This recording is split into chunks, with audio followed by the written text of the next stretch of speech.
22. Muy bien. Buenas noches, Bueno, estimados participantes del curso. En inicio les voy a pedir a ustedes que activen su cámara. Quiero verlos. Hoy día es un día muy bien, Marcelo. Muy bien, Daisy. Karen. Muy bien. Joana. Muy bien. Perfecto. Aquellos que no han activado todavía su... Muy bien. Ya. Ahora sí. Milton Visa, como usted. Decían, lo conozco. Falta Sandra. Sandra no está en sala. Sandra no está. Jenny Griselda tampoco está.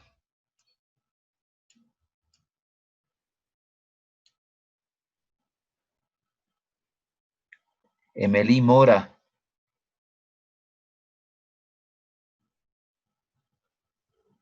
Michelle. Bien. Está la mayoría. Bien. Hoy día es un día un día que la última clase que tenemos, y hay algunos anuncios que les voy a hacer al final de la clase. Pero inicio, voy a esbozar lo que vamos a llevar hoy día. Hablábamos de las variables macroeconómicas, ¿verdad? Y hablábamos del crecimiento y la inflación. Hay uno de los elementos que no hemos visto y que no podríamos dejar de ver. Se refiere al tipo de cambio. Cuando hablamos del tipo de cambio, vamos a diseñar algunos conceptos importantes que son la apreciación y la depreciación de la moneda. Y vamos a ver cómo el tipo de cambio y sus variaciones modifican el contexto macroeconómico. Después, lo que vamos a hacer en la clase es ver al sistema financiero en su totalidad. Y ustedes van a tener oportunidad de ver estos temas en los otros módulos del diplomado. Van a profundizar. Pero es importante que contextualice, que haga una visión general del sistema financiero. Es muy importante. Por lo tanto, vamos a hacer eso. Y al final, vamos a reforzar todas las ideas fuerza que hemos diseñado para este curso. Que quede en su mente los conceptos fundamentales para que ustedes, una vez que vean la introducción, repitan la introducción, van a ver que hemos concluido precisamente con el material que estaba diseñado para este módulo. Bien, dicho esto, empecemos. Voy a compartir pantalla.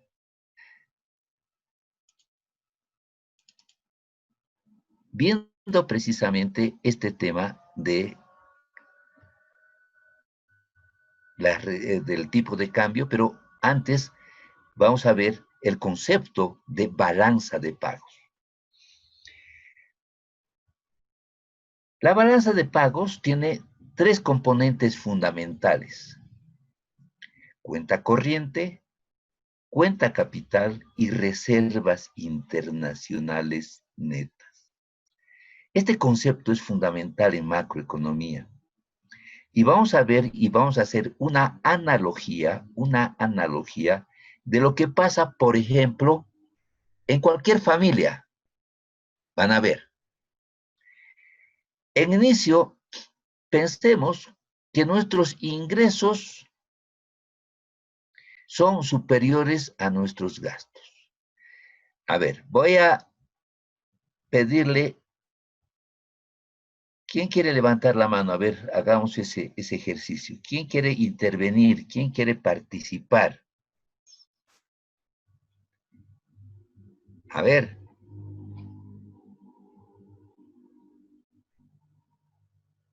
Voy a invitar. A ver, acá tengo a Karin Roque. ¿Cómo está Karin? ¿Bien? ¿Cómo ha pasado hoy día? Espera un ratito que le voy a habilitar.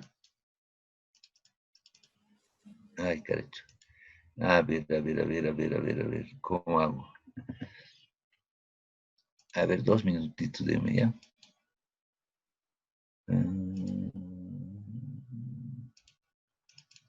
Cuadro de texto, izquierda, rectángulo, redondeado. No, no quiero esto. Ya.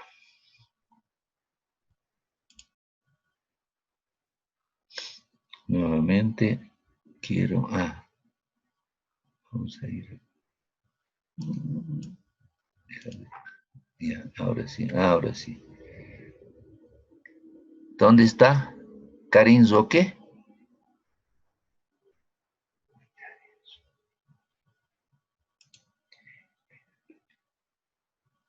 Ya, active su micrófono, Karin. Sí, aquí le dicen buenas noches.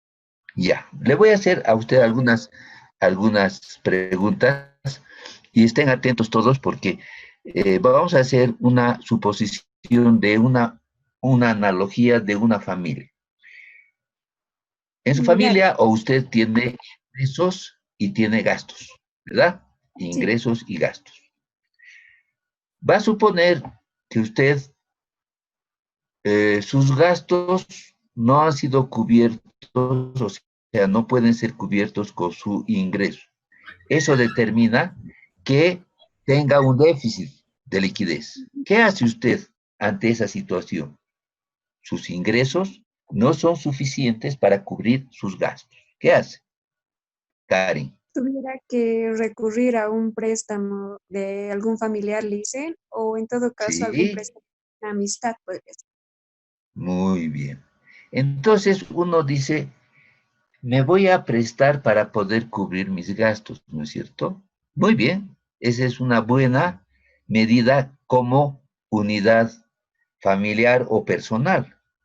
Bien, pero resulta que nadie le quiere prestar, nadie. ¿Qué hace? Si es necesario, le dicen, iría a empeñar algo Y, antes de recurrir. ah, Karen, usted está muy acertada, perfecto. Usted dice, bien, si nadie me puede prestar, ¿qué dijo? A ver, ¿qué dijo? Iría a empeñar algo, le dice. Si es A que es empeñar algo, sí, empeñar algo. Muy bien, esos son dos conceptos fundamentales. Usted ha reaccionado perfectamente. ¿Cómo debe reaccionar la economía en su integridad? Entonces vamos ahora con ese concepto que usted acaba de señalar.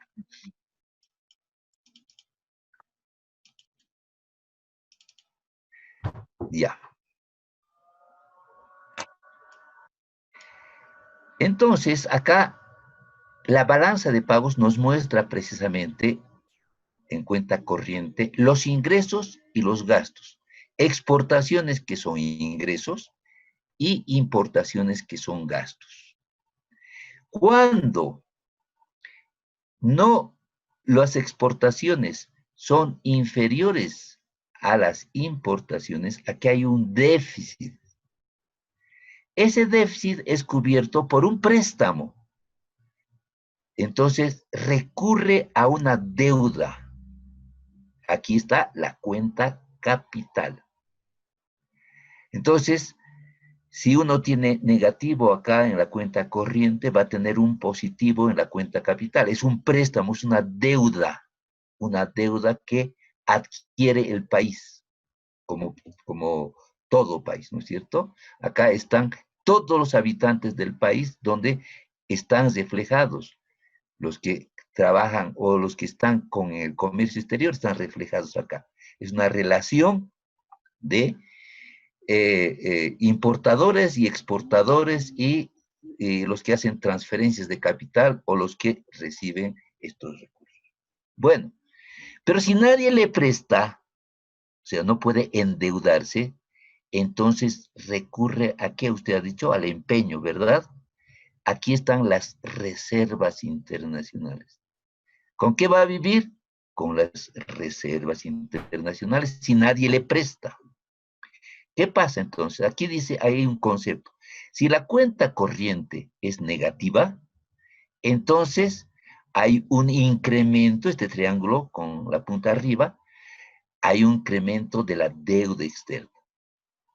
Pero si la cuenta corriente es negativa y no hay posibilidades de que le presten, no puede endeudarse porque no tiene capacidad de pago, entonces va a recurrir a las reservas internacionales. Aquí dice, si cuenta corriente es negativa, triángulo a la inversa, decremento de las reservas internacionales. Muy bien, mire, usted ha acertado y ese es el concepto general. Lo que le pasa a una familia, le pasa al comercio exterior. Estas reservas internacionales es un flujo. A ver, vamos a ver. Voy a invitar a otra persona. Karen tiene un buen puntaje. A Gracias. ver, vamos a un varón. Sebastián Hilari. Adelante, prenda su micrófono, por favor. Buenas noches, licenciado. Ya, usted tiene dos estados financieros que los conoce, estoy seguro. El balance general y el estado de resultado. ¿Sí? ¿Conoce? Sí, ¿Sabe sí, algo de ello? sí, Sí, sí, muy bien. Entonces, en un estado de resultados, ¿qué consigna usted? ¿Qué rubros está en un estado de resultados? De cualquier empresa, de cualquier institución, en el estado de resultados. ¿Qué Los refleja el gastos, estado de resultados? ¿Perdón? los gastos e ingresos anuales. Ingresos y egresos, perfecto. Eso es un flujo. Eso es un flujo. ¿Y qué refleja un balance? El estado de la empresa actual. El, claro, es una fotografía, ¿verdad? Una Ujú. fotografía que se le sale, que uno determina, digamos, en el mes de abril, le saca una fotografía, eso es, refleja el momento actual, cómo está la economía de esa institución. Y está compuesto por activos, pasivos Pasivos y patrimonio. y patrimonio, ¿verdad? Muy Sí, bien. Ahora bien, estas reservas internacionales es un flujo, es como el, el resultado de este balance. Entonces, el flujo son las reservas internacionales y las reservas internacionales que habíamos visto en el Banco Central. Veíamos, ¿verdad? Activos y pasivos. Esas reservas internacionales del Banco Central es el estado en el que en ese momento se encuentra, el monto que en ese momento existe, la fotografía del stock de reservas internacionales que tenemos. Este es el flujo. Entonces, ese stock le va a ir aumentando a las reservas internacionales si es positiva y si es negativa, le va a restar a ese stock de las reservas internacionales que tiene el Banco Central. Esto es muy importante. Es muy importante este concepto. Pero entonces, la idea central era, si hay cuenta corriente negativa, hay una cuenta capital positiva, préstamo, y si nadie me presta, entonces recurro, ¿no es cierto?, a las joyas de la abuelita. Muy bien, ahí estamos. Ahora sí, vayamos nuevamente a compartir la diapositiva. Listo. Ahora veamos al tipo de cambio. Hay dos conceptos del tipo de cambio. Uno se llama tipo de cambio nominal. Es la relación a la que una persona puede intercambiar la moneda de un país por la de otro. ¿Cuál es el tipo de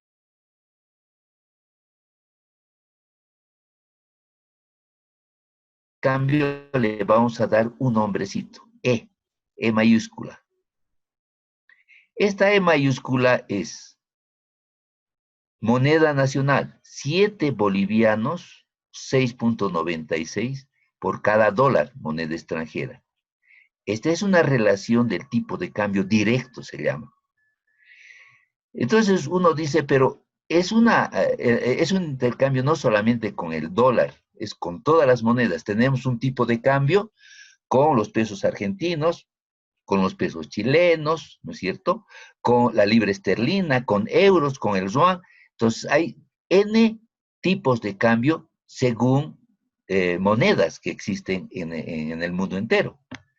Pero si nosotros tenemos una relación de nuestra moneda con el dólar, podemos determinar a través de esta relación cualquier tipo de cambio con cualquier moneda. Solamente hacer una regla de tres simple, ¿no es cierto?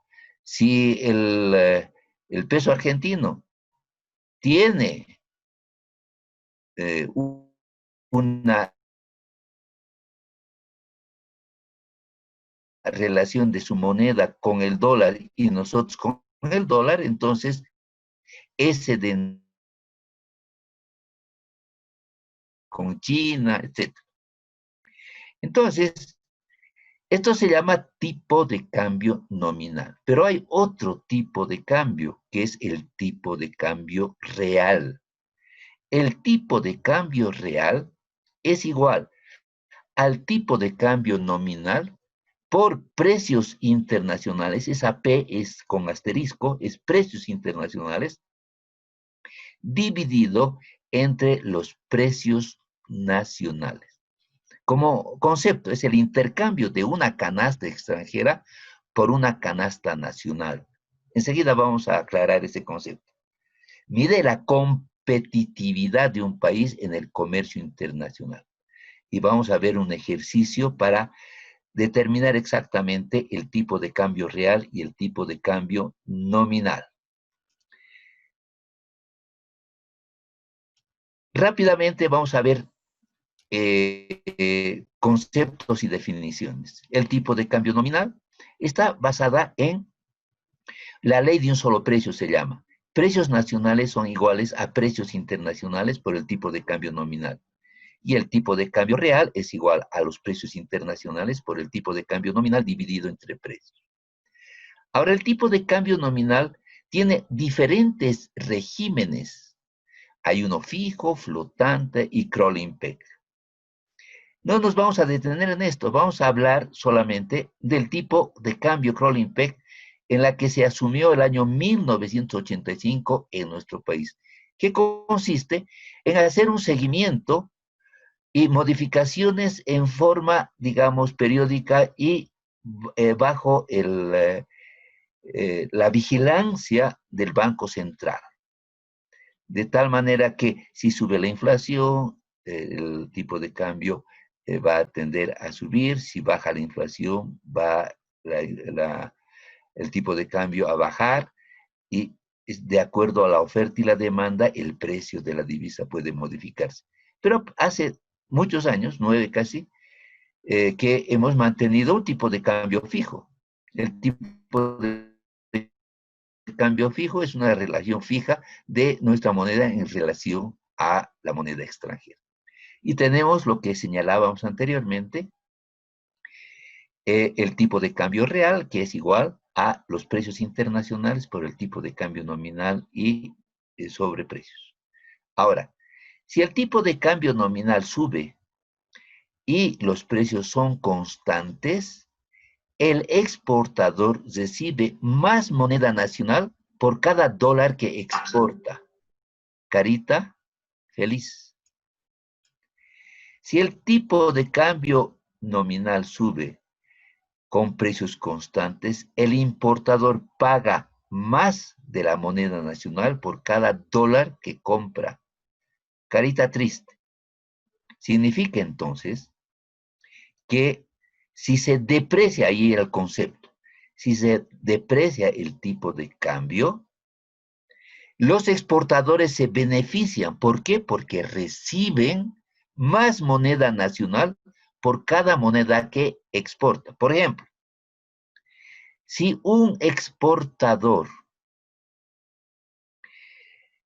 exporta valor de $1,000, exporta valor de $1,000, recibe por su exportación $1,000. Vamos a suponer que aquí está incluido ya deducido los carguillos, descarguillos, el transporte, etcétera, etcétera. Quiero llegar al concepto. Bien, entonces, si exporta $1,000, acá sus $1,000 los cambia, si es el tipo de cambio 7, le dan por esos $1,000, ¿cuánto? ¿Cuánto le recibe Karen? Mérida. 7.000 bolivianos.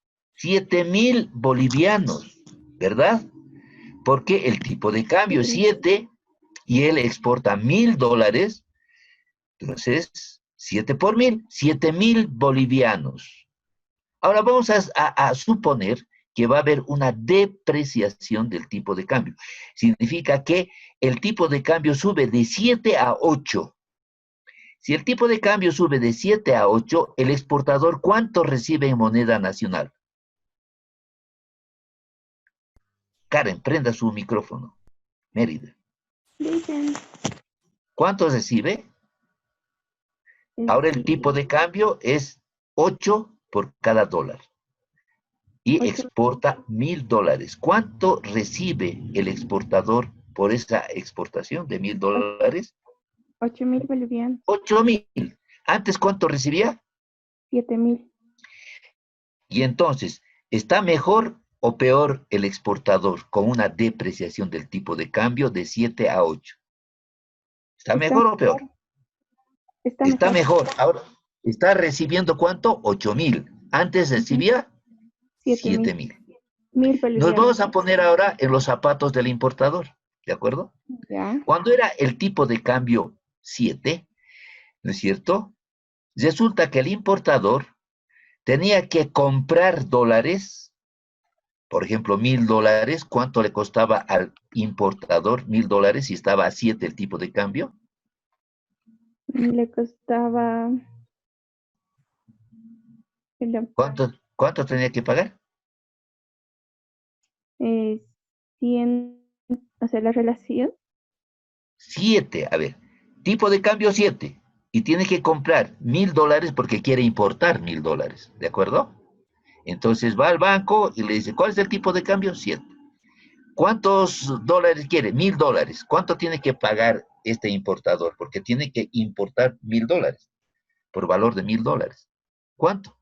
estoy dividiendo $1,000 entre 7 No, sino que tiene que multiplicar. por ¿Sí o no? $1,000. Serían Claro, si 7.000. $1,000, a ver, usted quiere comprar $1,000 y es el tipo de cambio 7. ¿Cuánto tiene que entregar en moneda nacional? 7.000. 7,000. Así de Sí, elemental. 7,000, sí. nada más. Bueno. Pensaba que era otra relación. Lo Nada, siento, pero pero así sí, de 7.000. elemental, no estoy haciendo la curvación. Enseguida vamos a entrar a hacer un ejercicio interesante. Ahora, ¿qué tipo de cambio? Ahora, si el tipo de cambio sube de 7 a 8 y quiere importar por valor de $1,000, ¿cuánto tiene que pagar para obtener esos $1,000? Tiene que pagar 8.000. 8,000. Ahora, ¿le conviene entonces una depreciación del tipo de cambio al importador? No, le perjudica. No. Entonces, una depreciación del tipo de cambio lo perjudica. Carita triste. En la anterior, el exportador, carita feliz. Feliz. Muy bien. Si ya tenemos ese concepto, veamos. El tipo de cambio es 6,96, ¿no es cierto? Y ese es el tipo de cambio nominal. de nuestra moneda en relación a las otras. Pero veamos. Habíamos visto una fórmula que decía, el precio nacional es igual al precio internacional por el tipo de cambio. Si queremos importar, entonces hacemos una relación del tipo de cambio por los dólares y esto es el precio nacional. Esta identidad, que después se va a volver una ecuación porque hay determinantes de P estrella y de E estrella, esta identidad se llama la ley de un solo precio, la ley de un solo precio. ¿Qué pasaría si el tipo de... Mire, aquí vamos a hacer un ejercicio. Vayamos al ejercicio, ¿ya? Vamos a ir al ejercicio. Compartir pantalla. Vamos a un ejercicio. Ya. No se asusten, es bien sencillo. ¿Perdón? ¿Perdón? Vamos a hacer un ejercicio, ¿ya? Ya. Ay, sí.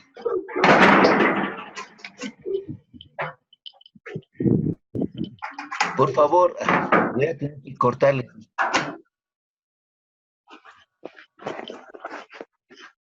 Ya. ¿Ya se fue el peso? ¿El perro se fue? Ya. Entonces, datos. Vamos a hacer un ejercicio. Tipo de cambio nominal en el tiempo cero. Vamos a hacer una suposición de que es 7 bolivianos por cada dólar. Los precios de una camisa son 30 dólares. 30 dólares el precio de la camisa. Y el precio de la misma camisa, de la misma calidad, exactamente igual, en el mercado interno se produce o se vende a 210 bolivianos. ¿De acuerdo? Entonces, aplicamos la fórmula de un solo precio. Y decimos, si el tipo de cambio es 7 y el precio internacional de la camisa es 30 dólares, esto equivale a que el precio de la camisa importada en términos de moneda nacional es 7 por 3, 21. El precio de la camisa importada es 210. ¿Y cuánto es la camisa nacional? 210. Le pregunto, a ver, ¿dónde están? Giovanni, ¿usted va a preferir Noches, la licenciado. camisa importada o la... Buenas noches. ¿Usted va a preferir la camisa importada o la camisa nacional? Son la camisa misma. nacional. Sí. La camisa nacional, ¿por qué? Ujú. Es Por patriota. consumir lo nuestro. Sí. Bueno, ahí, cuando uno elige un producto, ¿no es cierto? Ahí hay una valoración subjetiva muy importante. Otros dirían, pese a que es el mismo precio, bueno, la camisa nacional no tiene la misma calidad de la... No, aquí es igual, idéntica. No es idéntica, exactamente. Los botones, la calidad de los botones, de la costura, la tela, todo. Entonces muchos dicen, no, pero si es Lee, yo preferiría esta Lee extranjera que una Lee nacional. Bueno, pero no es el caso. Usted está en este caso indiferente de comprar, si nosotros nos basamos en el precio, está indiferente de comprar una camisa nacional o una camisa importada. ¿De acuerdo? Ahora volvamos. Vamos a depreciar la moneda. Y vamos a hacer un supuesto. Miren, esto que está en amarillo, 7, voy a modificar el tipo de cambio y voy a mantener los precios internacionales exactamente igual que en el periodo cero, igual el precio de la camisa en moneda nacional. Los precios están fijos, tanto nacional como internacional. Bueno, si hemos Depreciado la moneda de 7 bolivianos a 8 bolivianos, voy a tener que el precio de la camisa importada es ¿cuánto? Vanessa. Si es a 30. Sí. Otra vez, ¿la pregunta? Sí, por favor. Ya, a ver. El tipo de cambio era 7 y pasa a 8. El precio de la camisa era $30 y el precio de la camisa nacional es 210. Entonces mantenemos 30, 210, 30, 210. Lo único que hemos cambiado es el tipo de cambio, de 7 a 8. Bien, entonces en inicio la camisa importada era 210 y la camisa nacional 210. Ahora, cuando depreciamos la moneda de 7 a 8, manteniendo constantes las otras variables, ¿cuánto cuesta la camisa importada? 240. 240, es 8 el tipo de cambio por los $30 en moneda nacional 240. Pero la camisa, dice en el tiempo 1, se ha mantenido en 210. ¿Qué va a preferir usted, Vanessa? ¿Qué va a preferir? ¿Comprar la camisa importada o la camisa nacional? La nacional, licenciado. ¿Por qué? Por el precio. Por el precio. Muy bien, usted ha dado una respuesta lógica. Entonces, ¿qué va a suceder? Ahora pongámonos en el zapato del importador. Cuando hay una depreciación, el mismo concepto que hemos señalado anteriormente, ¿no? Cuando hay una depreciación del tipo de cambio, los bienes importados se encarecen, las importaciones caen. Cuando hay una apreciación, ahora vamos a cambiar, ¿de acuerdo? Hay algunos que los he visto en el curso de Excel, ¿verdad? Ahora, vamos a cambiar este dato. Está con fórmulas este cuadrito. Vamos a cambiar este dato. En vez de depreciar la moneda o el tipo de cambio, que es lo mismo, de 7 a 8, vamos a apreciar. Deme un número ustedes. A ver, ¿quiere apreciar? Dome. El gobierno, el Banco Central dice 7 bolivianos por dólar. Ahora, en vez de depreciar la moneda a 8, la voy a apreciar. Ya, podría ser a 9. Eso sería depreciar. De 7 a 9 es depreciar. Sí, porque está haciendo, se está dando valor a nuestra moneda nacional. Exactamente, exactamente lo que usted está diciendo.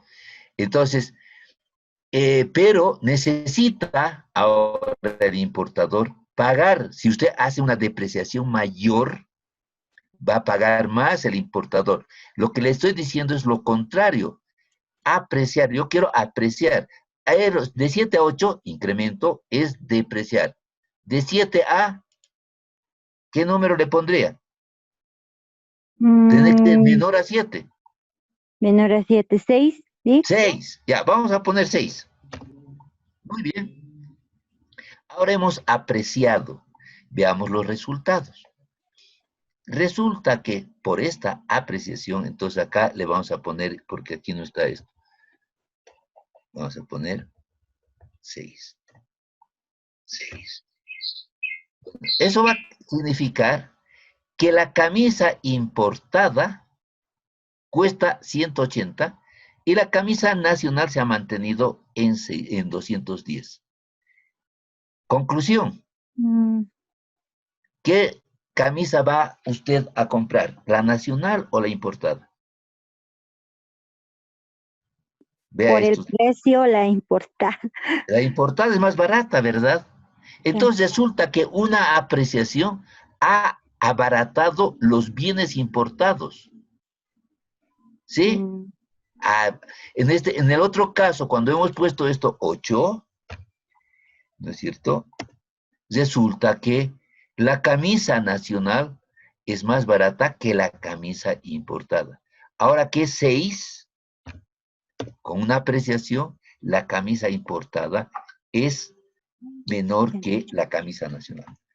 Entonces, miren ustedes el poder que tiene el tipo de cambio, porque resulta que yo, sin tocar absolutamente nada a la economía, no le he hecho nada a la economía, he abaratado o he encarecido los productos importados.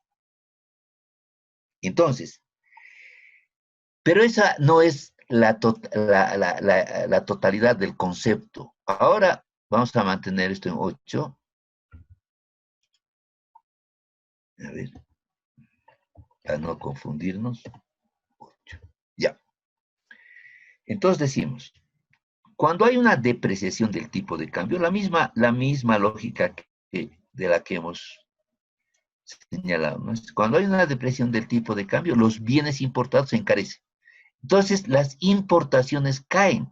Miren lo que ha sucedido. En el gráfico que veíamos antes, cuenta corriente puede mejorar porque las importaciones van a caer y las exportaciones pueden subir. Cuando hay una apreciación del tipo de cambio, los bienes importados se abaratan. Entonces suben las importaciones y puedo tener una cuenta corriente negativa. ¿Por qué? Las importaciones han crecido y las exportaciones no. Pero, contrariamente, esto es desde el punto de vista del importador. Cuando hay una apreciación del tipo de cambio, los exportadores, cuando hay una depreciación, los exportadores se favorecen porque, hemos señalado, reciben más bolivianos por cada dólar que exportan. Y cuando hay una apreciación del tipo de cambio, los bienes, los exportadores se perjudican. ¿Por qué? Porque reciben menos pesos bolivianos por cada dólar que exportan. Pero la historia no termina acá. La historia tiene que continuar. Ahora vamos a ver, para después conceptualizar el tipo de cambio real, vamos a variar dos datos acá. En inicio, partimos del mismo concepto. Tipo de cambio 7, los dólares exportados o importados 30 y el precio interno 210. Si es de la camisa, 210, 210, y vamos a ver enseguida el tipo de cambio real. Ahora vamos a ver que vamos a depreciar la moneda. El tipo de cambio nominal se deprecia de 7 a 8. Hemos dicho que con una depreciación, ¿quién gana? Los exportadores, porque reciben más pesos bolivianos, más bolivianos, no pesos, más bolivianos por cada dólar que exportan. Los precios internacionales, en este supuesto, en este ejemplo, no se han modificado, siguen siendo 30. Pero resulta que el precio nacional ha subido a 300. ¿Por qué? Por factores internos.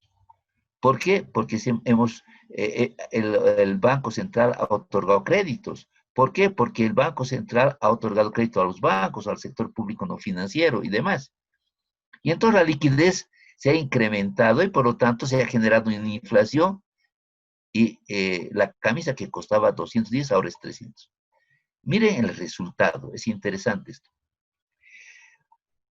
La ley de un solo precio, estamos hablando acá. Entonces, si subió a 8, el precio de la camisa importada sigue siendo 240, o sea, de 7 a 8, pero ahora la camisa nacional es 300.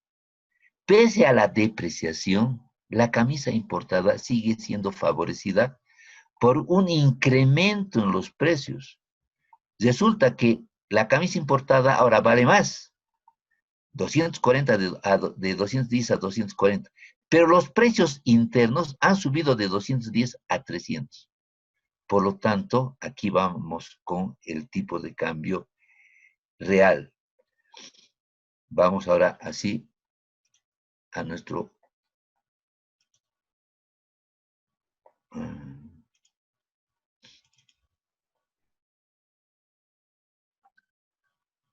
Ya. El tipo de cambio real. O sea, el tipo de cambio real es el tipo de cambio nominal por precios internacionales sobre precios nacionales. Significa que Si este producto, ¿no es cierto? Este producto, por la modificación del tipo de cambio, pasa a 240, como hemos visto, ¿no es cierto? 8 por 30, 240.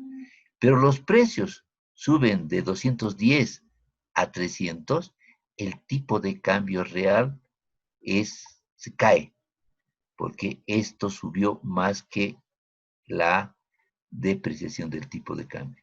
Subió más. Entonces, el intercambio de la canasta extranjera por una canasta nacional es la que mide el tipo de cambio real. Es decir, resulta que el exportador ha recibido, ¿cuánto? Por $1,000 ha recibido 7,000 en inicio y después 8,000. Pero resulta que esos 8,000 no tienen el poder adquisitivo de los 7,000 anteriores. ¿Por qué? Porque los precios han subido más que la depreciación del tipo de cambio. Por lo tanto, no le conviene. Entonces, estaría en situación crítica. Entonces, lo que se quiere es que el tipo de cambio real sea mayor a la unidad y no menor a la unidad.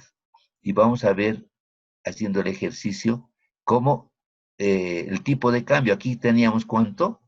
240 y aquí 300. 240 dividido entre 300 es menor a la unidad. En la anterior, si hay una depreciación y se mantienen los precios constantes, sería 240 sobre 210, la relación va a ser mayor a la unidad.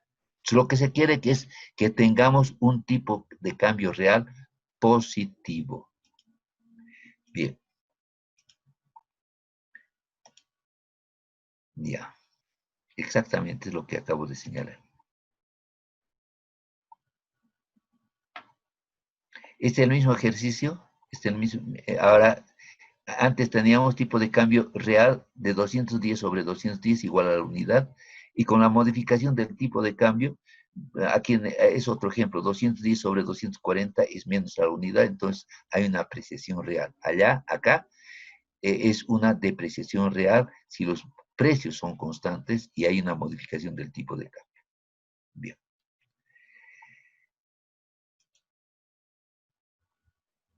Ya.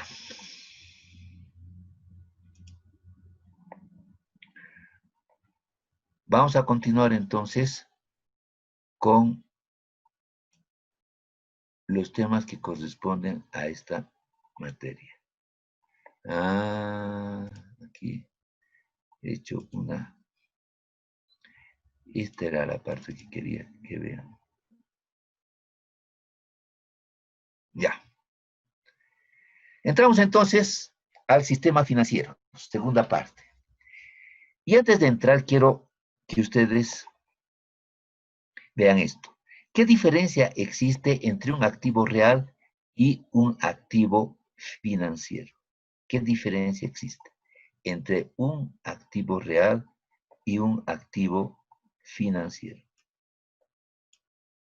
¿Alguien me puede ayudar? Kimberly, ¿qué es un activo real para usted y qué es un activo financiero? Partamos de eso. Encienda su micrófono. ¿Tiene alguna idea o pasa?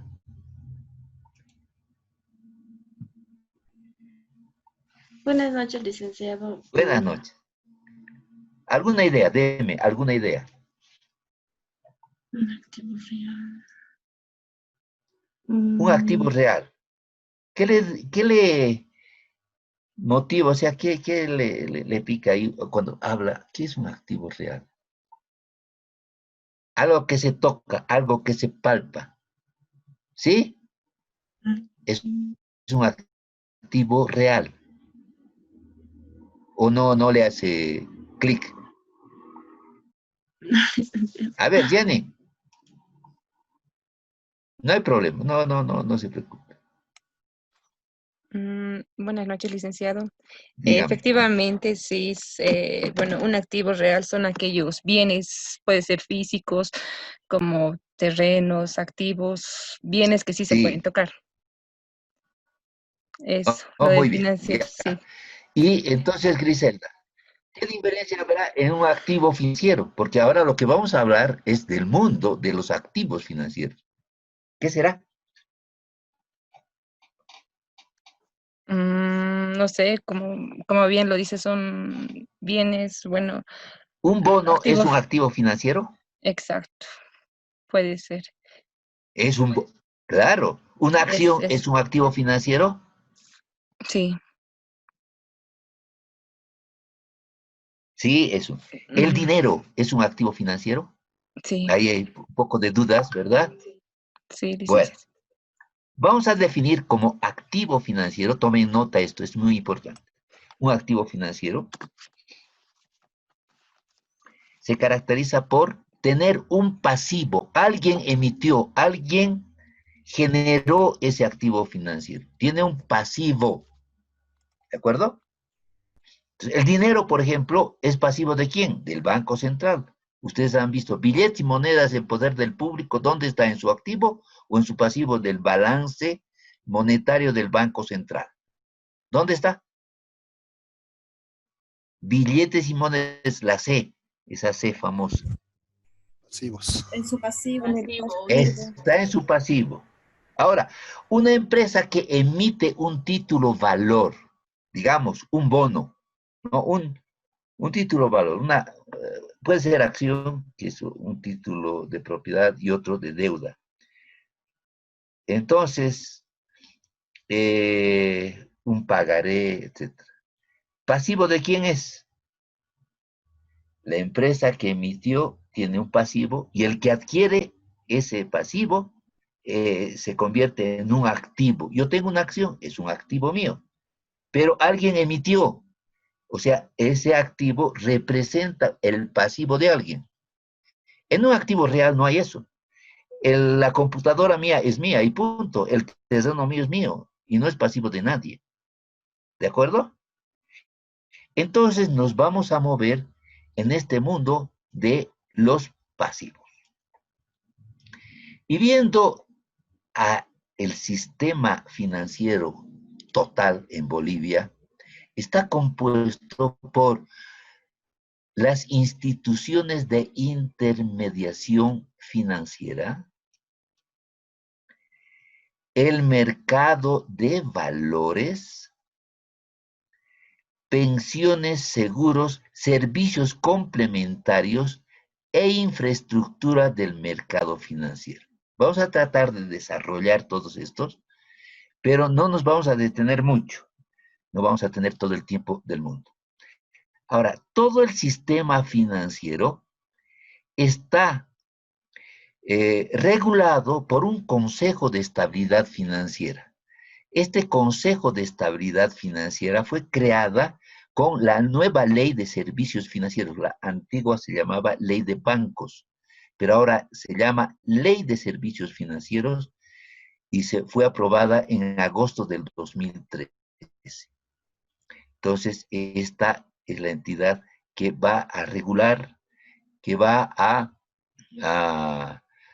a fiscalizar a todas estas entidades.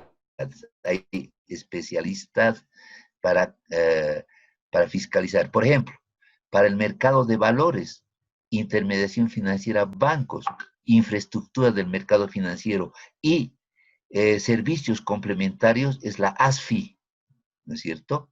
Es la autoridad de supervisión del sistema financiero. Y pensiones y seguros tenemos a la APS, ¿no? Esta fiscalizadora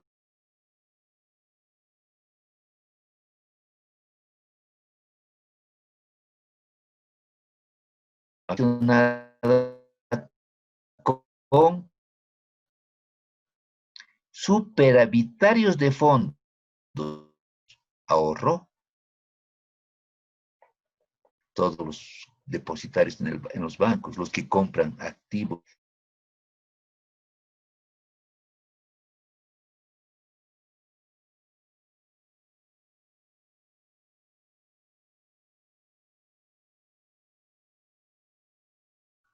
Ahí han entrado. Ya, muy bien.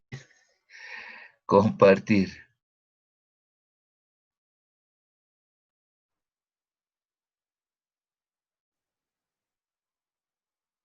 ¿Dónde estoy? Aquí. Bien, financieros, activos financieros. Entre los superavitarios de fondos, los ingresos son mayores que sus gastos, por lo tanto tienen ahorro. Y estos son los que invierten estos recursos, ya sea se financian estos fondos a través de los bancos o a través de la bolsa, o compran títulos, ¿no es cierto? O están en este mercado de pensiones o seguros, o están mezclados en esta infraestructura del mercado financiero o servicios financieros complementarios. Entonces, esa es la función fundamental. Veamos al banco, intermediación financiera. Aquí hay un intermediario. ¿Quién es? El banco. ¿Y qué hace el banco? Precisamente, captura depósitos y los lleva a su cartera, presta. ¿Y cuál es el negocio del banco? Tasas de interés.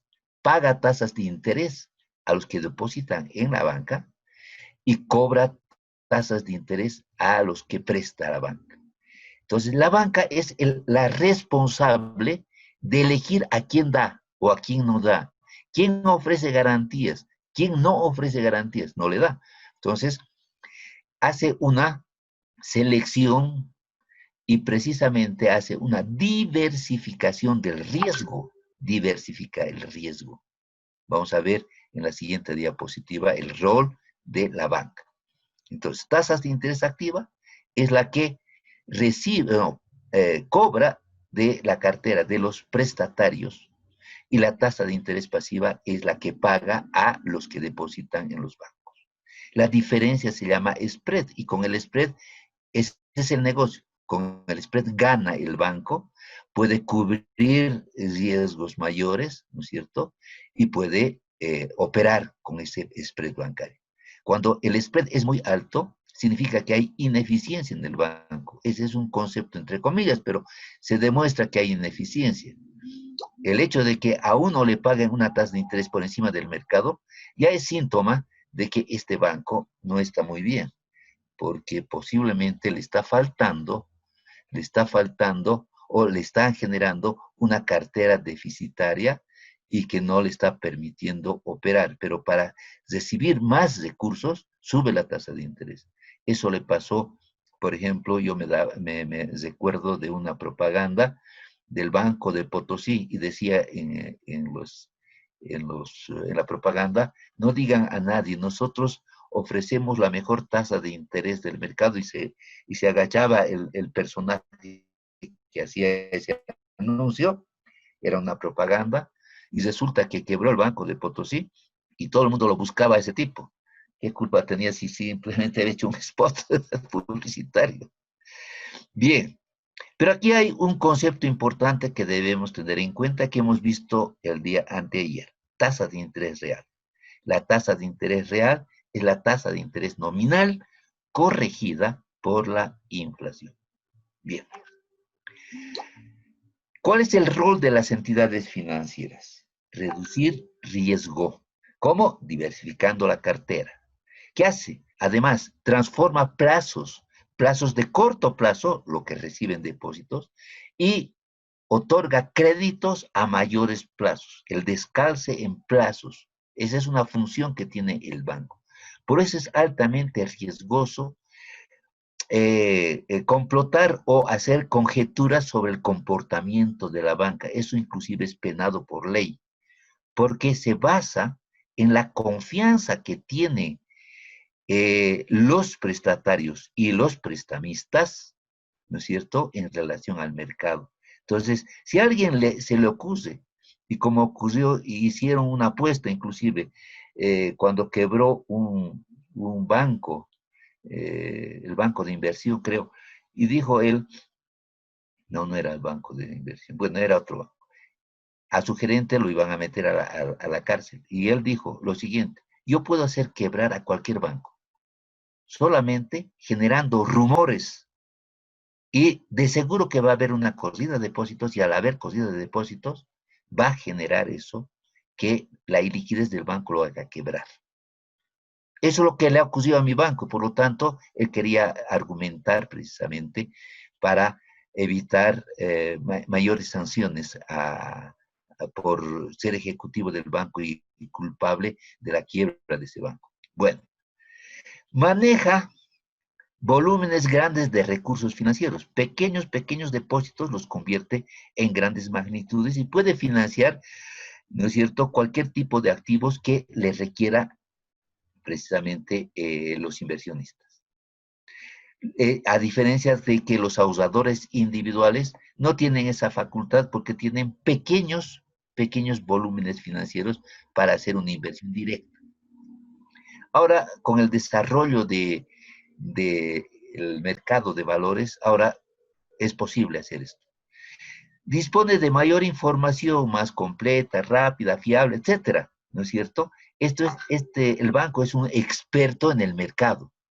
Entonces, es un privilegiado del mercado porque tiene mucho conocimiento y por lo tanto sabe a quién prestar y a quién no prestar.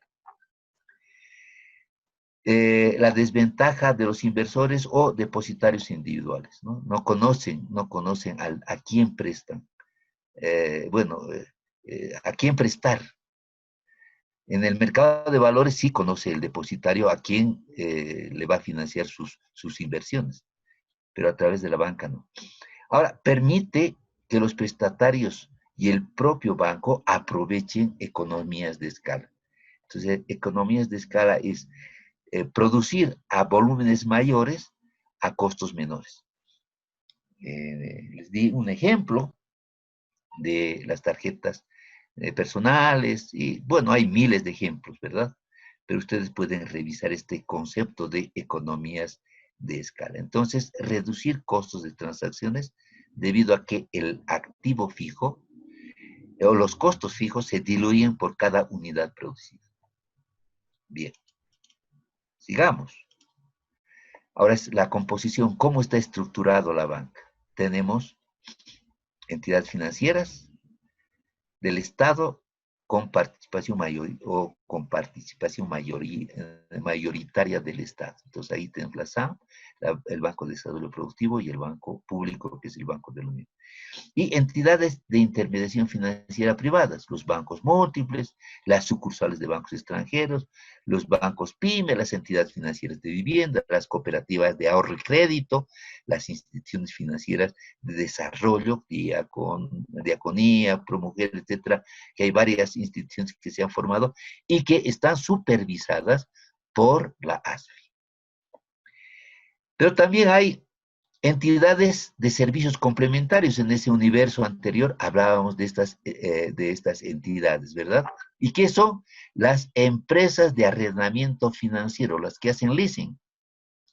Los almacenes generales de depósito, los burós de información, las cámaras de compensación y liquidación, las empresas de servicio de pago móvil, la billetera móvil, empresas de giro y remesas de dinero, empresas de transporte de material monetario y valores, empresas de administración de tarjetas electrónicas. Hay una sola, que todas están alineadas a esta administradora. Cuando ustedes tienen una tarjeta de débito o de crédito, la que emite, o sea, la que se responsabiliza de administrar todas las tarjetas es una. Y las casas de cambio. Y las casas de cambio son la mayoría, miren, son 154 casas de cambio. En total, según la fuente ASFI, tenemos entidades de servicios complementarios 174.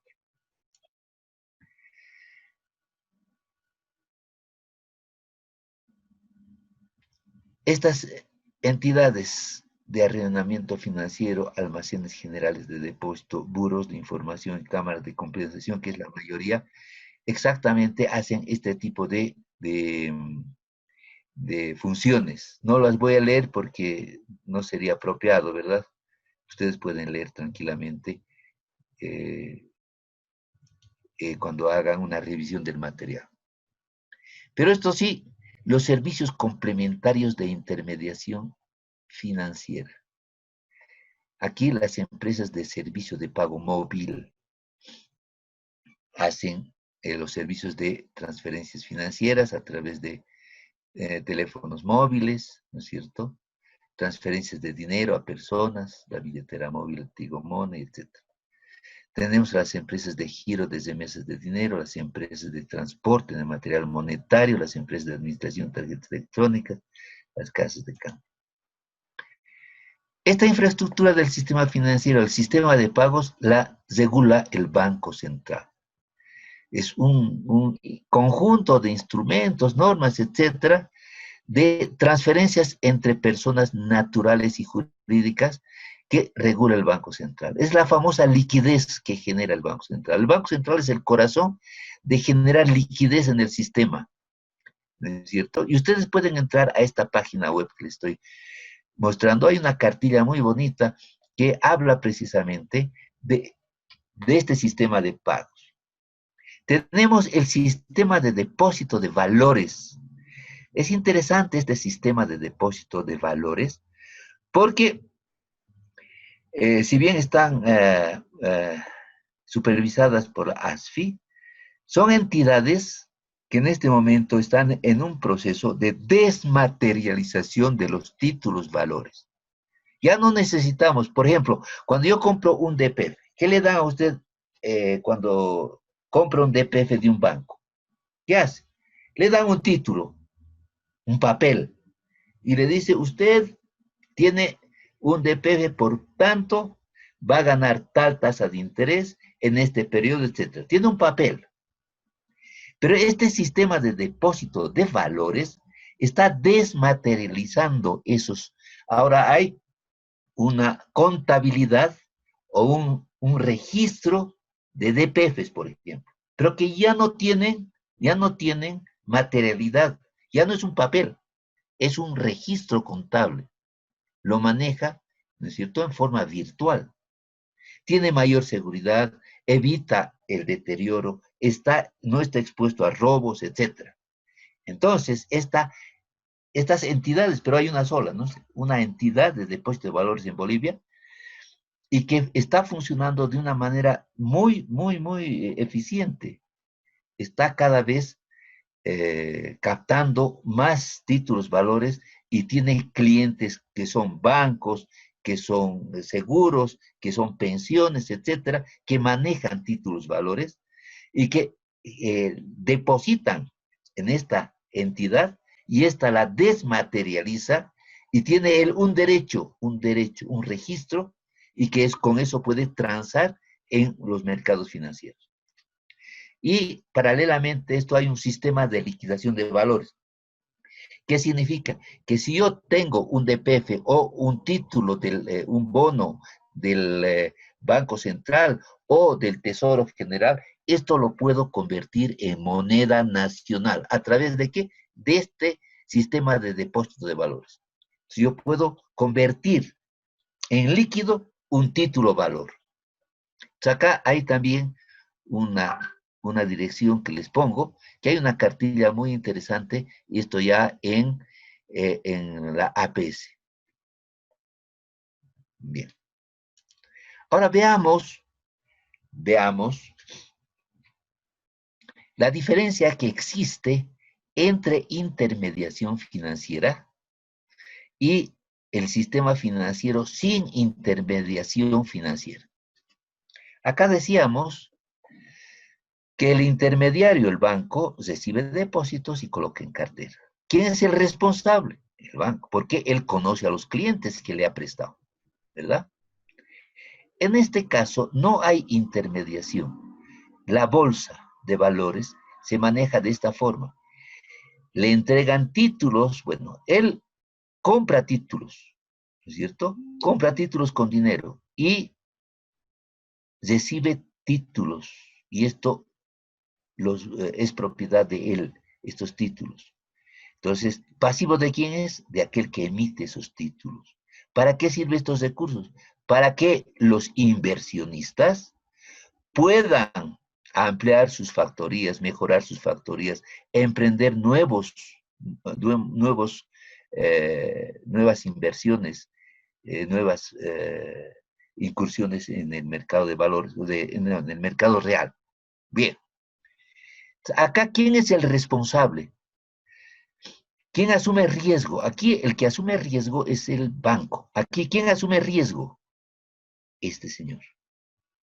¿Por qué? Porque sabe a quién va a entregar su plata, sus recursos financieros. Y él está creyendo en que esto va a ser rentable y que en el momento dado van a generar beneficios inclusive mayor que le ofrece el banco. Y estos señores van a tener recursos con un costo menor a que le ofrece un banco, porque no hay el spread. Aquí se ha eliminado el spread y eso se beneficia tanto el inversionista como el ahorrador, el que compra títulos valores. Esa es la gran diferencia. Entonces, cuando se les pregunte si existe beneficio para el inversionista y beneficio para el prestamista, en mejor condición de que puedan obtener con la intermediación financiera, la respuesta es sí. Pero aquí, ¿qué pasa? Corren riesgo, corre un riesgo de comprar títulos que no sean los adecuados, que los rendimientos no sean los previstos, que quiebre. Si quiebra, quiebra. Si quiebra la empresa, la factoría, quiebra. Él asume la responsabilidad. Bien. Entonces, en este mercado de valores, vamos a definir primero qué es. Bueno, en inicio es un espacio, ¿no es cierto?, donde se reúnen, y aquí ya no hay una reunión física, sino virtual, de oferentes y demandantes de valores.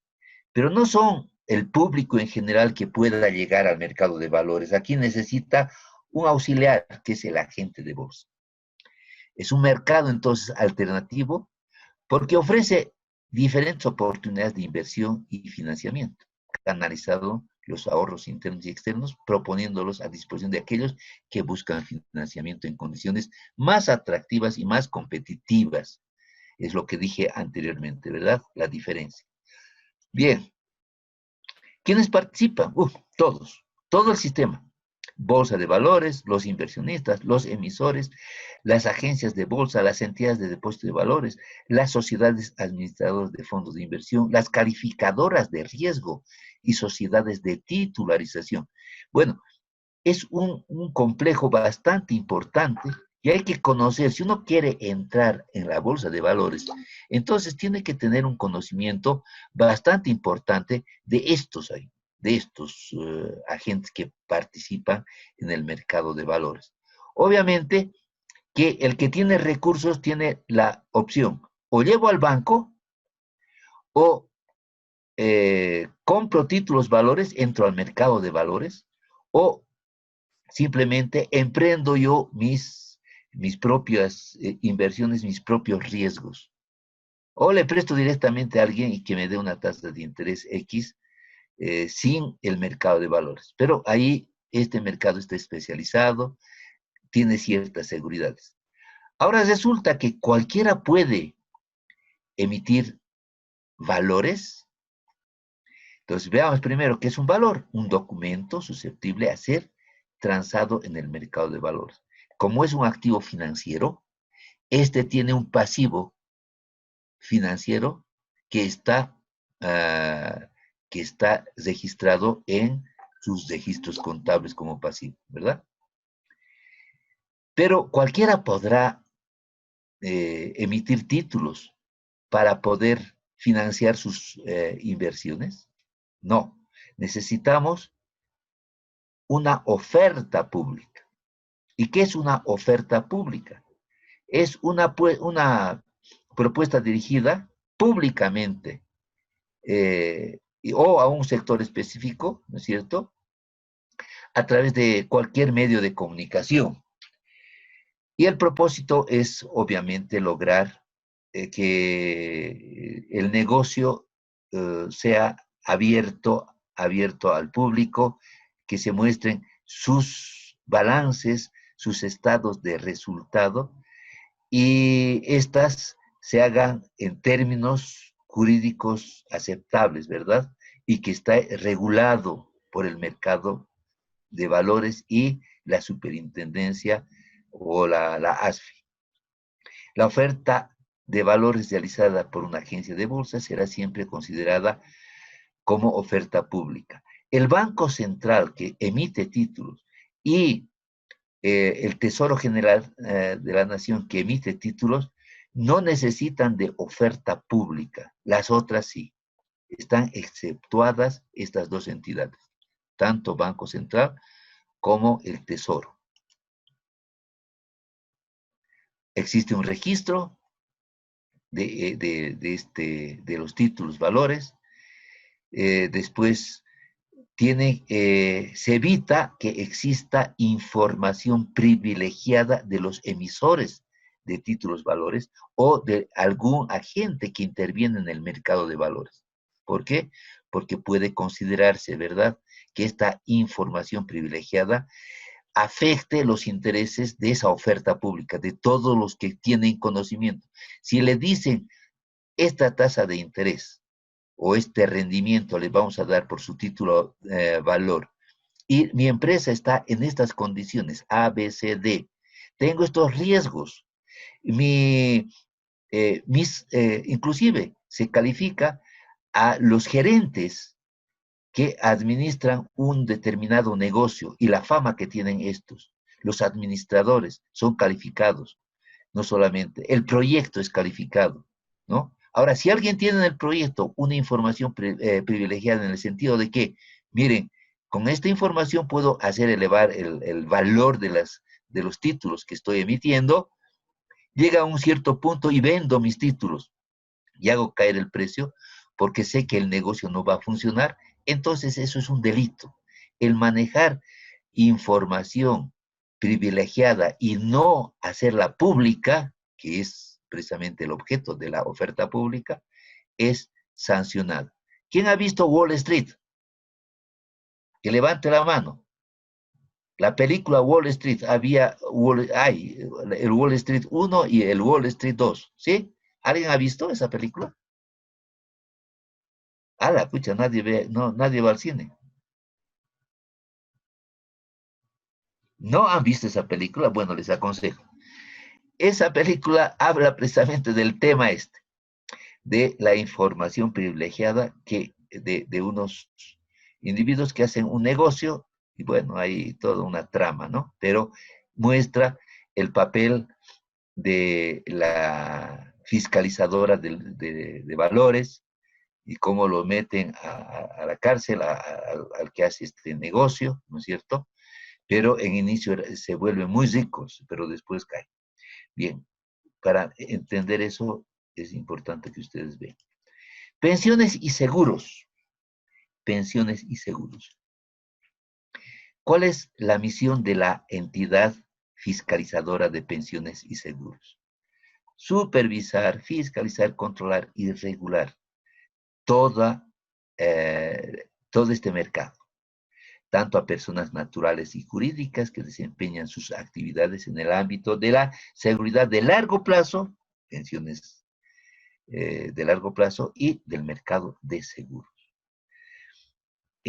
Acá es interesante ver cómo se ha modificado el sistema de pensiones en un periodo, digamos, de unos 15 años. Antes existía el famoso sistema de reparto y ahora existe el sistema de seguro obligatorio individual.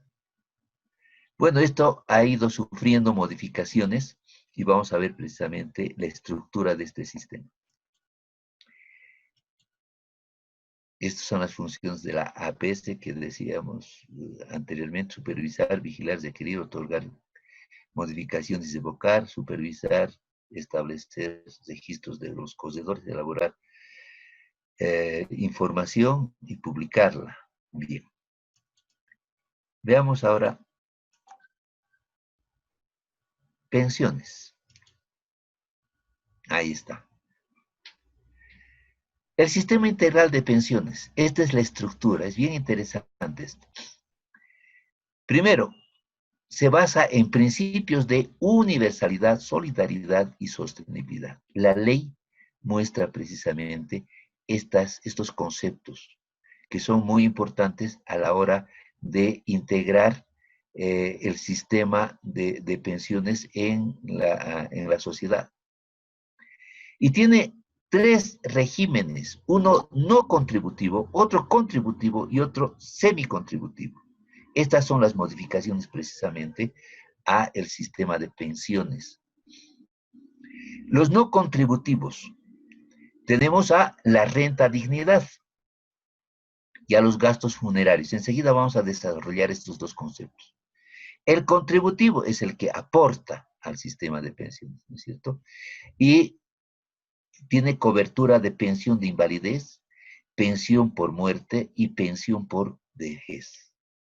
Y los semicontributivos son pensión solidaria de vejez. Es un aporte que hacen los activos, es la modalidad nueva, es la modificación última. Los activos, o sea, los que trabajan a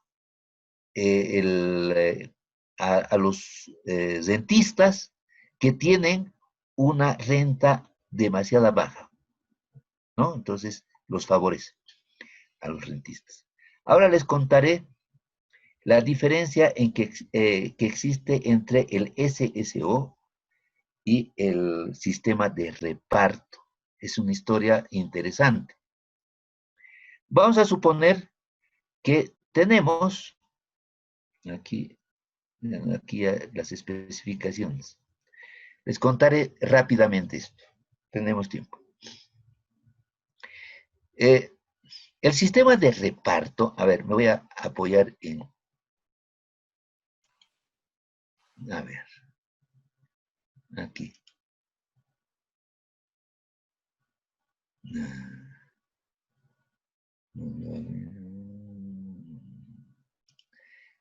Me voy a ir.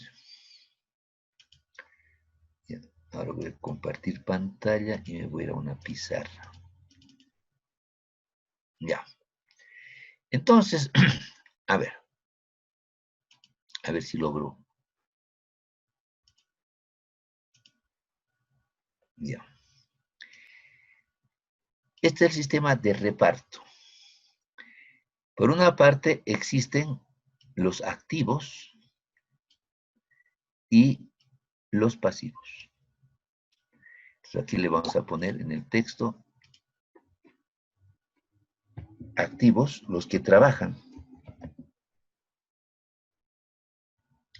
Activos y aquí pasivos. Bueno, a ver,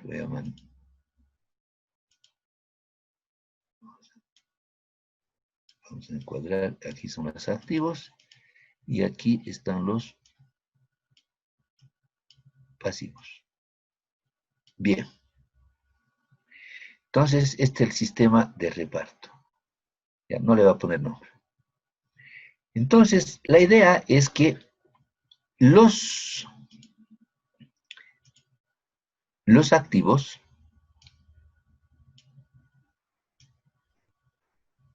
sean en una proporción mayor a los pasivos.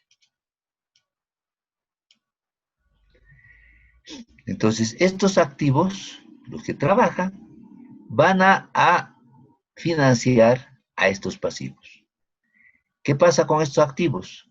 Más o menos había una relación de unos 8 activos con una cuota pequeña, pero sumados financiaban a un pasivo.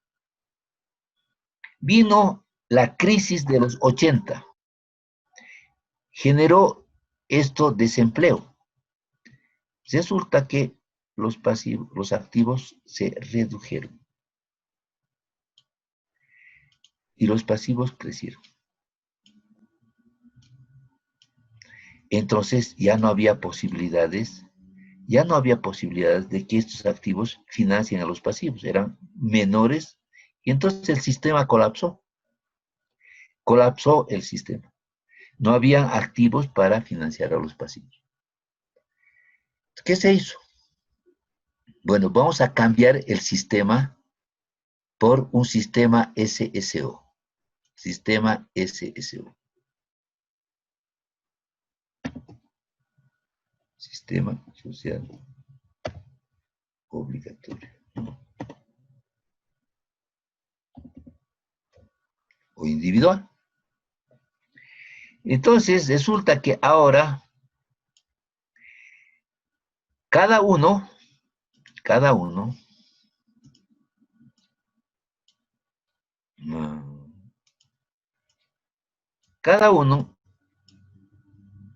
financia sus, vamos a poner una flecha aquí, financia su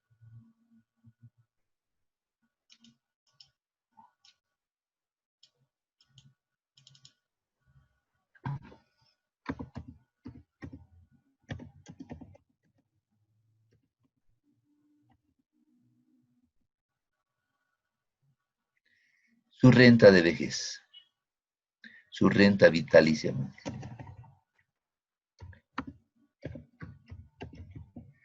No sé si no se nota. Bien. Pero en el medio, ¿qué pasaron con estos activos? Se quedaron sin cobertura porque se quedaron al aire, estos pasivos. Este es el sistema de reparto.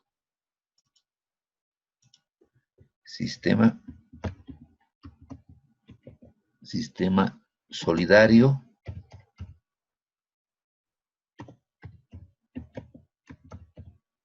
o de reparto.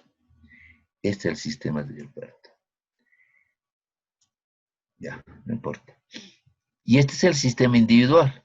Estos se financian su propia renta y aquí estos activos financian a estos señores. Como colapsó, se quedaron estos sin cobertura. Entonces acá se generó un pasivo el gobierno. Y estos que habían trabajado durante muchos años, como no tenían cobertura, se les dio lo que se llamó compensación de cotizaciones, un certificado de compensación de cotizaciones. Recibieron estos señores, ¿no? Estos recibieron un certificado de compensación de cotizaciones. Bien. Muchos activos también recibían su compensación de cotizaciones y que lo iban a usar cuando sean pasivos. Pero seguían estos activos trabajando y ya tenían sus aportes para su renta vitalicia y tenían, cuando se jubilen, una compensación de cotizaciones. Gracias a estos dos activos, sus depósitos para generar su renta vitalicia y su compensación de cotizaciones, estos señores empezaron a jubilarse.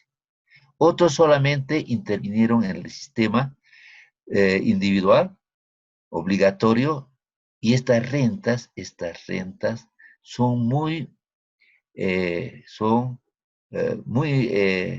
exiguas, digamos, poco rentables. ¿Por qué? Porque para jubilarse necesitan serie de requisitos, 60 años, y las rentas que reciben realmente son muy pobres. ¿Por qué? Porque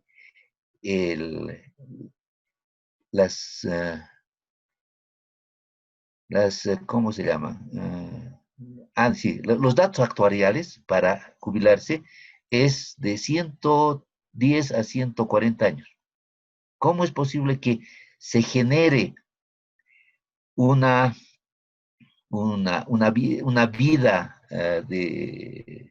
útil de un una esperanza de vida de 140 años a los que iban a recibir esta renta vitalicia. Entonces, el concepto era que estos tenían derecho a habientes, y al tener derecho a habientes, esa su esperanza de vida incrementaba. Bueno, ahora, este sistema se ha modernizado y se ha vuelto un sistema de pensiones integral, porque hay este sistema solidario, el mismo concepto, más este otro sistema de renta vitalicia a través de la capitalización individual. Bueno, vamos a dejar este gráfico y vamos a volver al nuestro. He querido hacerlo rápido y creo que no ha salido de la forma que yo quería. Bueno, listo. Sigamos, entonces. Renta dignidad son los no contributivos. Estamos en acá. Los no contributivos. No contributivos, ¿no? Decimos que una de ellas es la renta dignidad, los requisitos y las suspensiones del cobro de renta dignidad. Este es universal. ¿Por qué? Solamente uno tiene que cumplir 60 años y ya tiene derecho a recibir una renta dignidad, por una parte, pero tiene que residir en el país, ¿no? Tiene que residir en el país. Requisitos: tener 60 años, vivir en Bolivia, estar registrado en la base de datos, no cobrar sueldos del sector público. Puede cobrar sueldos del sector privado, pero no del sector público. ¿Por qué? Porque el sector público es el que está dando esta renta y sería doble percepción. Entonces, por parte del sector público, ¿no? Entonces, no tiene que tener sueldo ni renta. Tener una resolución administrativa, ¿no es cierto? Para inscribirse como beneficiario de esta renta dignidad. Y se puede suspender esta renta dignidad por estas causas: cobro más de una vez de la renta dignidad en un mismo periodo, ya sea haciendo fraude, tener dobles registro y que no, la APS no sea percatado, entonces es sancionado.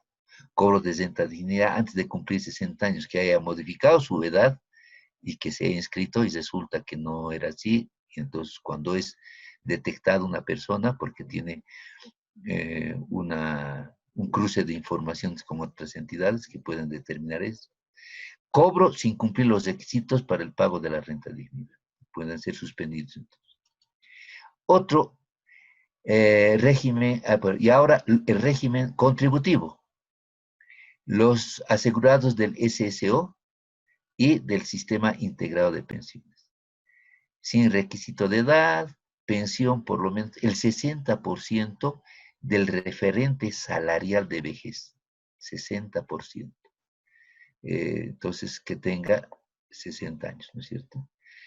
En el sistema de reparto, el que les señalaba antes, se jubilaban los hombres a los 55 años y 50 años de las mujeres.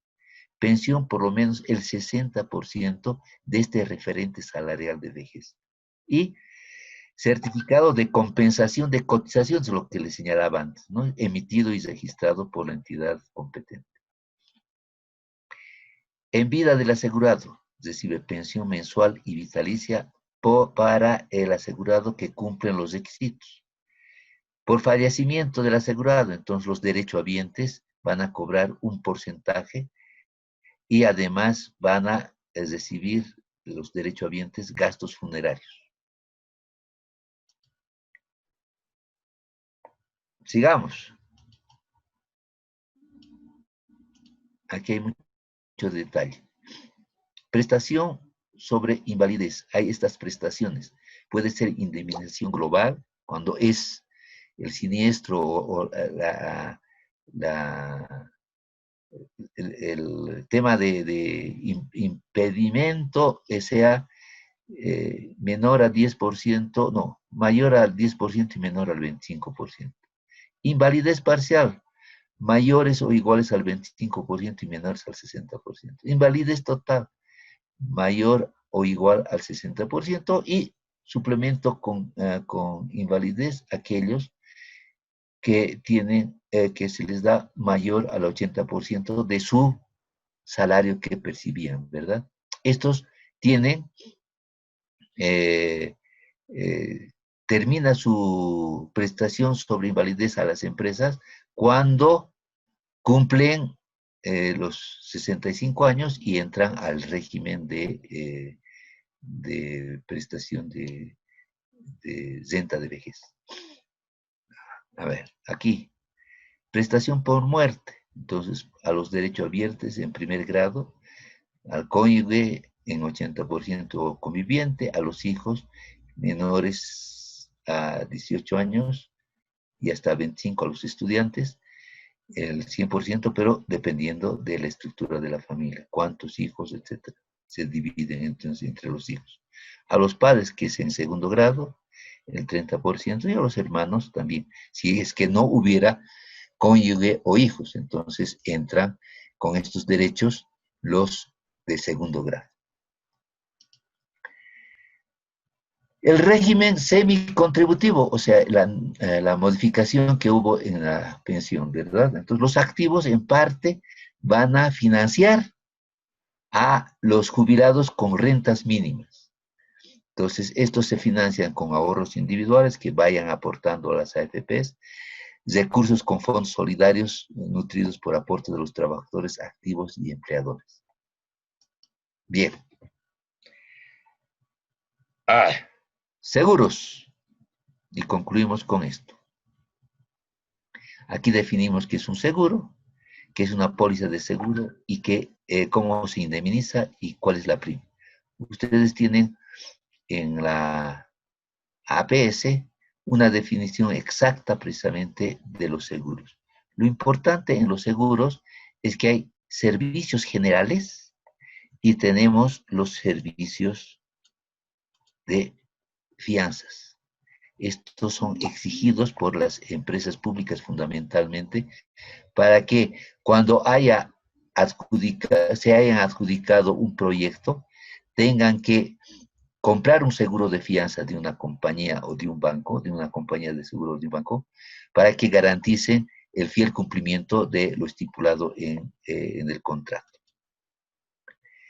Y aquí hay un seguro obligatorio SOAT que cubre gastos médicos, incapacidad total o muerte. Estos son accidentes no son a los que manejan, sino son a los vehículos que generan un siniestro. Y entonces, al comprar un seguro, esta es la cobertura que se les da. Gastos médicos, incapacidad total o muerte. Hay también los seguros personales, y aquí es una gama importante de prestaciones que otorgan las empresas aseguradoras, la individual, las rentas, la defunción, sepelios, hay seguros grupales, saludos por enfermedad, por desgravamen hipotecario de largo plazo, desgravamen hipotecario de corto plazo, accidentes personales, etc. Es un mercado increíble e importante. Bien, a esto quería llegar y voy a tomar 5 minutos. ¿Cuáles son las ideas fuerza de lo que hemos avanzado? Primero, lectura del entorno. Y para tener una lectura del entorno necesitamos una visión macro. Una visión macro. Y precisamente ubicar a la banca en este entorno, la economía que es el contexto general. Y para eso hemos utilizado la matriz de insumo-producto y el flujo circular.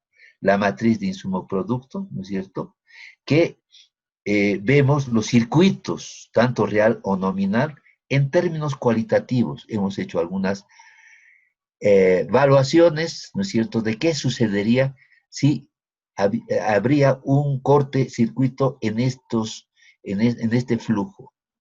Pero la matriz de insumo-producto tiene la ventaja en el sentido de que se ven estos circuitos, pero se los cuantifica.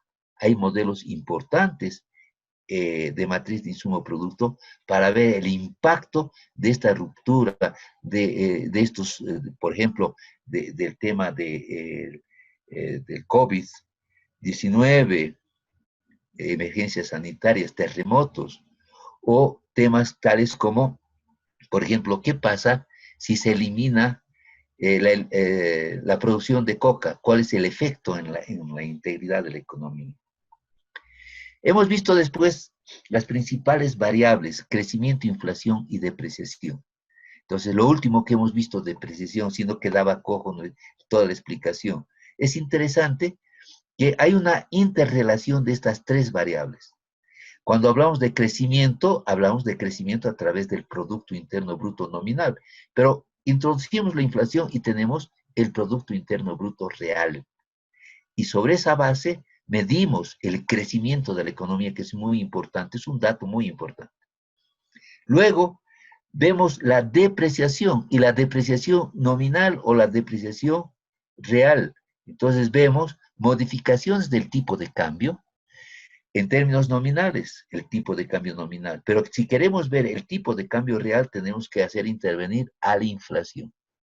Y la inflación es un instrumento muy importante para poder relacionar a crecimiento y depreciación, y en el conjunto de la economía se la usa para muchos aspectos. Por ejemplo, hemos visto para las UFBs, ¿no es cierto?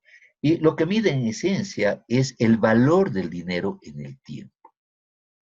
Ahora, ¿cuáles son las causas de la inflación? Hemos visto que la inflación es un fenómeno monetario. Y para decir que la inflación es un fenómeno monetario, necesitamos, en esencia, ver cuál es la función del Banco Central de Bolivia y cómo se relaciona con el sistema financiero, para ver cómo se expande la cantidad de dinero, cómo se expande, ¿no es cierto? O cómo se contrae. Y eso es a través del multiplicador bancario en un caso, y el otro a través de la base monetaria. Pero estaríamos expuestos a una crisis permanente, a unas fluctuaciones de la economía permanentes, si no hubiese instrumentos para poder regular la liquidez del sistema financiero. Entonces, ahí el Banco Central tiene dos instrumentos fundamentales: el OMA, las operaciones de mercado abierto, y el encaje legal. Seguidamente hemos visto la estructura del sistema financiero nacional, ¿no? Hemos hecho una diferenciación muy importante de qué es un activo real y qué es un activo financiero. Y sobre el concepto de activo financiero, hemos hecho un repaso muy somero, muy rápido, de las instituciones que conforman este sistema financiero. Y entonces hemos visto a las intermediarias financieras, al mercado de valores, a los servicios financieros, a la infraestructura del mercado financiero, a los seguros y pensiones. Las primeras 4 reguladas por la ASFI y las otras por la APS. Bien. Anuncios antes de finalizar el curso. Examen final.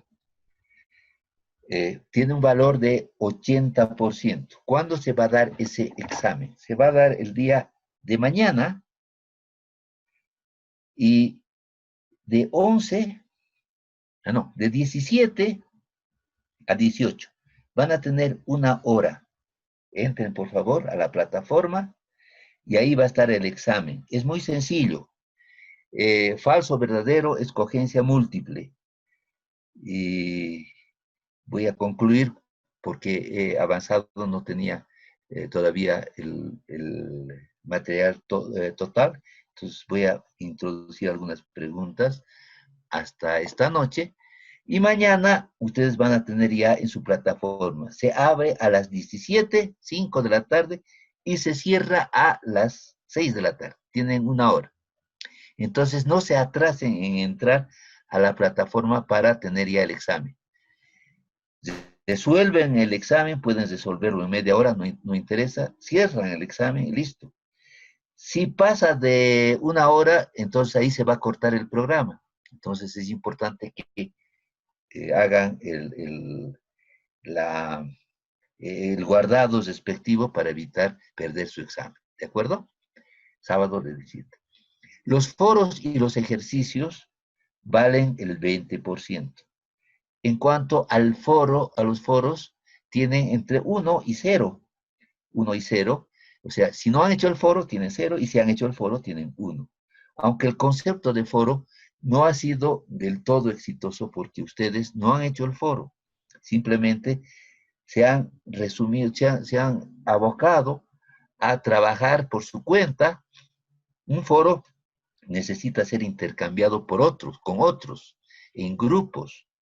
Pero probablemente ustedes ya con esta explicación puedan trabajar en los otros módulos de su diplomado de la manera más correcta con el foro. Los ejercicios son respuestas que he solicitado para diferentes ejercicios, ¿verdad? Eso vamos a sumar, vamos a ponderar y va a valer 20%. Y eso sería todo, señores. Este es el final y que tengan todos ustedes buena suerte. Gracias por su Licenciado, buenas noches. Buenas noches, que la pasen bien. Tengo Tranquilícense. una consulta, A ver, licenciado. adelante. El ejercicio que nos dio para el cálculo del PIB nominal y el PIB real, Sí. de inflación, para el cálculo el dato que le quería consultar era que para el cálculo del PIB real tenemos que poner el precio menor o tenemos que sacar un promedio. Eso me había olvidado consultarle. Cuando hablamos del PIB nominal y el PIB real, lo que determinamos es la base. Entonces, si ustedes tienen definido la base, es sobre el precio de la base el que tienen que colocar, no cualquier precio. Precio de la base. Tienen 3 productos y se ha elegido un periodo base. Son los precios de ese periodo base para los 3 productos, ¿sí? En los diferentes periodos, ¿no?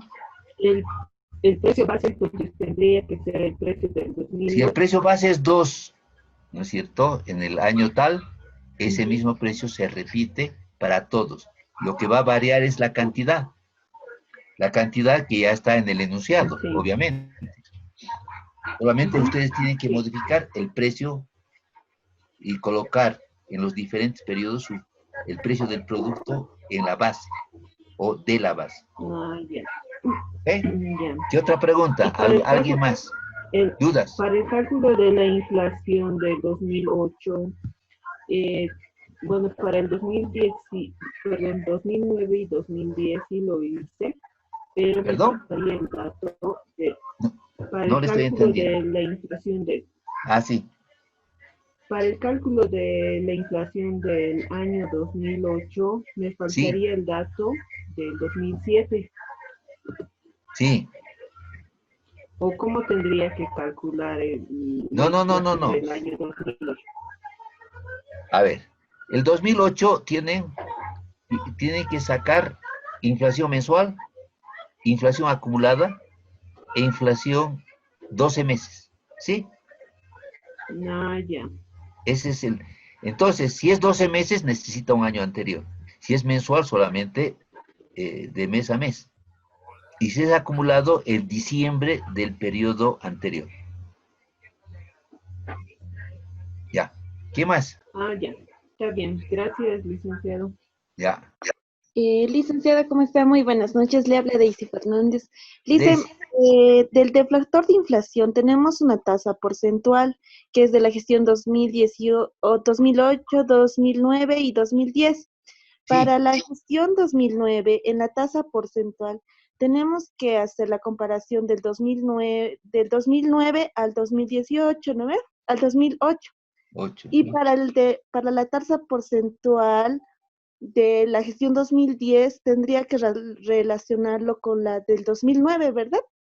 Sí, pero va a haber un dato que no van a tener, ¿verdad? Porque la serie no hay información del 2008. Van a tener que hacer la variación, o sea, el IPC del 9 y del 10, creo. No sé si he puesto toda la información para poder sacar el primero. Porque como es variación, bueno, tienes que tener 2 periodos. Entonces, si es del 2008 al 2009, entonces el 2009 tiene la variación porque tienes datos del 2008. Pero del 2008 no vas a tener el deflactor, ¿verdad? Porque no tienes Sí. 2007. Ahora de la gestión 2010 sería con la del 2009. Claro, con la del 2009. Entonces sería gestión actual menos gestión anterior dividido entre la gestión actual por 100. Claro, claro. Ah, Pues, para el índice solamente el cociente. Para la variación, menos 1%. menos 1%. Ah, ya, gracias, Para el Lice. índice solamente el cociente. Y ahí está la fórmula, precisamente.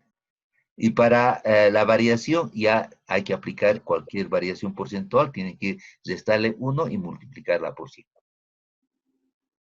Ya. Gracias, Lice. ¿Listo? ¿Qué vas? ¿Listo? ¿Está todo? Bueno, un abrazo a todos. Disculpe, licenciado, una A la pucha, consulta. no me deja avanzar. Perdón, Diga. perdón. En cuanto al primer cuadro del ejercicio, ¿no se puede hacer con los IPCs del cuadro azul que está en el último cuadro? ¿O no tiene ninguna relación el primer cuadro con el último cuadro? No le entendí. En cuanto a la inflación, para sacar la inflación de la primera pregunta, sí. se tiene que tomar en cuenta el cuadro de abajo, el último cuadro, los IPC. No, yo les he dado ya el índice, ¿verdad? Ya está dado. No necesita del cuadro. Yo ya les he dado en el enunciado. Hay que leer muy bien el enunciado. Para tal año, para tal fecha, el índice es tanto. No necesitan ir a la tabla. A la tabla. Ya, licenciado, muchas gracias. Ya. Bueno, ahora sí. Gracias por su atención. Ha sido una experiencia interesante para mí. Bueno, sobre esta base voy a hacer otros cursos. Que les vaya bien y suerte en su examen. Clic y la lista. ¡Ay! Otra vez la lista. Miércoles. Lic, una consulta. Espérenme. Buenas noches. Le habla Marcelo Daza. Ya. Lic, le comento que, como anteriormente había comentado, que el foro 1 y 2, varios no dimos. Sí. Pero se consultó a Héctor, ¿no? En el grupo. Y nos Sí, habilitó algo me hasta el comentó. día jueves. Entonces, Sí. por favor, considérelo, ingeniero. Ya. Varios creo que tuvimos problemas con la plataforma virtual. En mi caso, bueno, no sé si el problema. Ya. Ya nos tengo regulado todo. Actualizado. Ah, ya. Por favor, Lic. Ya, a ver, datos. Ya, está bien. A vista. Dividir, ocultar, dividir.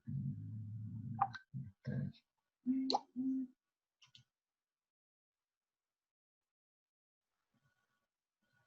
A ver.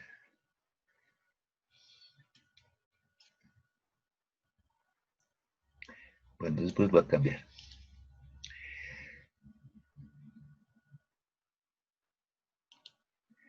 Balboa. Presente, Lic. Voy a poner 1. Barrios. Presente, Lic. Cachi.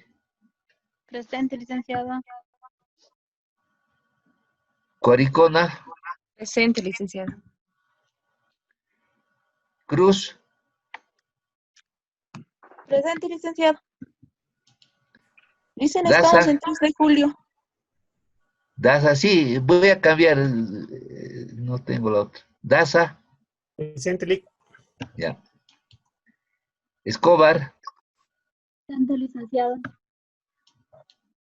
Fernández. Presente, Lice. Hilari. Presente, licenciado.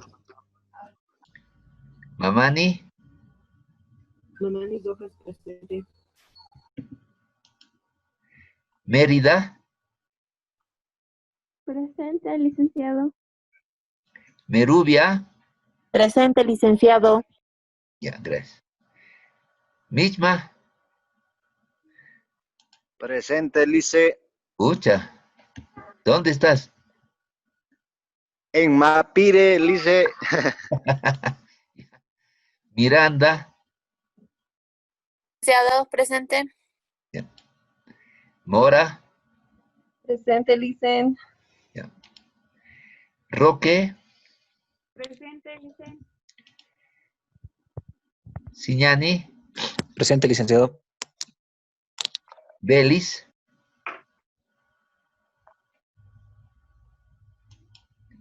Presente, Lía. licenciado. ¿Quién? Belis Bustillos Liane. Vía, Presente, licenciado. Viveros, Presente, licenciado. Visa, Presente, licenciado. Zacari, Presente, licenciado.